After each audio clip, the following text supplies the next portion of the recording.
Graphing an ellipse of the form ax squared plus by squared equals c. All right.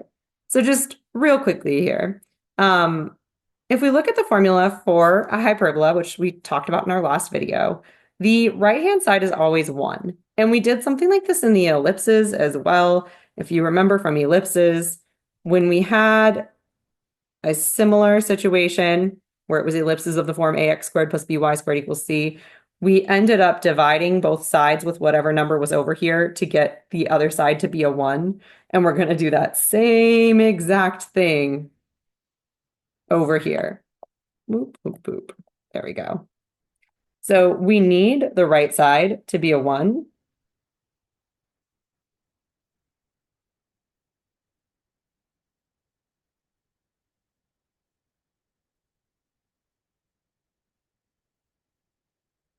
Which means we are going to divide everything by 100. When we simplify, we're going to get y squared over 4. Ugh, this iPad is having some trouble. Y squared over 4 minus x squared over 25 is equal to 1. All we need to do is graph here. The center, there is no x minus or y minus, so the center is at 0, 0. We love that. 0, 0. We see that y is first, which means that we are going to open up and down. We have a vertical transverse axis. Opens. Did this one die too?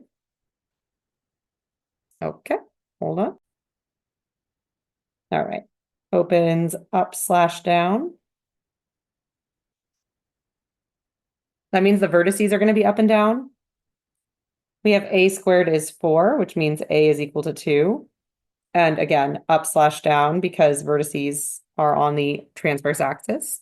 So 2 units up, 2 units down. To make our rectangle, we need b. B squared is 25. That means b is equal to 5. We go the other direction on that. So 5 units to the right. Make a little mark. 5 units to the left. Make a little mark. I'll just kind of delete those. Draw in your rectangle. Hit the vertices, hit those areas there. We're going to draw in our asymptotes by connecting the opposite corners of the little rectangle.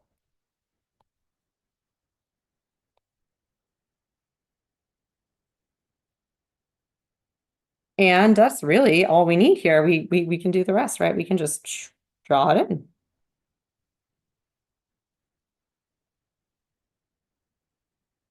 And there it is. There is that hyperbola. All right, same thing on this one. We need the right side to be a 1. That is too thick of a pen. We need it to be a 1, so we're going to divide everything by 144 to make that happen. 16 goes into 144 9 times. And 9 goes into 144 16 times. So we have x squared over 9 minus y squared over 16 equals 1. Because x is first, that means we're opening left slash right.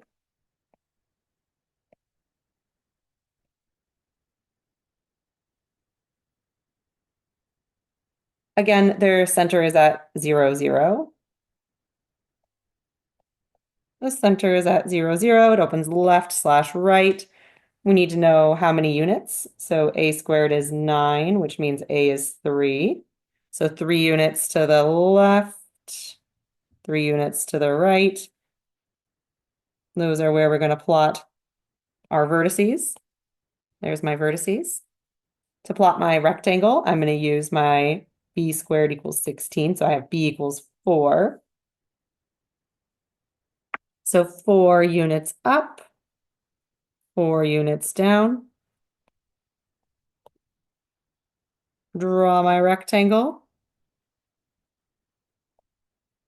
Now, every once in a while, it decides to be a square.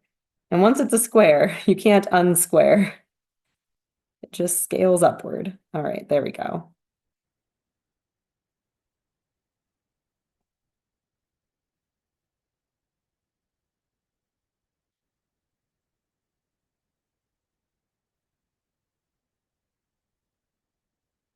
There we go.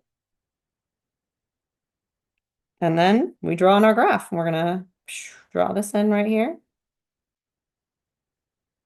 And then draw these in there. Boom. There it is. All right. So that's all there is for this one. It's really not, it's way easier, honestly, than the previous problems we were doing on the previous page. Really just get the right side to be 1. Everything will come out beautifully. All right. Well, that's it for this video. Next one is talking about hyperbolas in general form. I'll see you then. Bye.